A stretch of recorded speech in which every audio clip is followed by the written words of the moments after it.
जापानको अध्यागमन सेवा एजेन्सीले अवैध रूपमा बसोबास गर्ने विदेशी तथा ओभरस्टे कामदारहरूलाई पत्ता लगाउन सामाजिक सञ्जाल र अनलाइन प्लेटफर्महरूको निगरानी कडा बनाउने तयारी गरेको छ।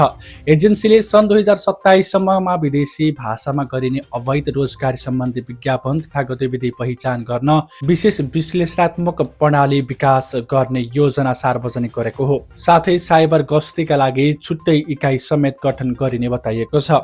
जापानमा श्रम अभाव बढ्दै गएपछि ठूलो संख्यामा विदेशी कामदार भित्राइदै आएको छ।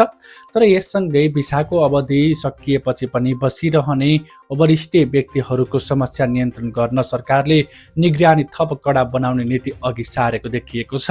अध्यागमन एजेन्सीको तथ्याङ्क अनुसार गत जनवरीसम्म जापानमा करिब 68,000 अवैध बसोबासी रहेको बताइएको छ।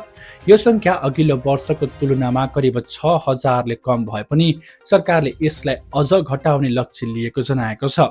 नयाँ योजना अनुसार वैध भिसा नभएका विदेशीलाई काममा राख्ने व्यवसायहरूलाई समेत निगरानीमा राखिनेछ। यस्ता रोजगारदाताहरूमाथि कानुनी कारबाही प्रक्रिया कडा बनाइने तयारी गरिएको छ। यसैबीच टोकियो नजिकको इबाराकी प्रान्तीय सरकारले अवैध विदेशी कामदार राख्ने व्यवसायबारे सूचना दिने व्यक्तिलाई 10,000 येनसम्म पुरस्कार दिने योजना सुरु गरेको छ। प्राप्त सूचनाका आधारमा कानुनी कारबाही सफल भएमा मात्रै उक्त रकम प्रदान गरिने बताइएको छ। विशेषज्ञहरूका अनुसार जापान सरकारले पछिल्लो समय अध्यागमन तथा विदेशी कामदार व्यवस्थापनमा निगरानी र नियन्त्रण दुवैलाई थप कडा बनाउँदै लगेको सङ्केत देखिएको छ।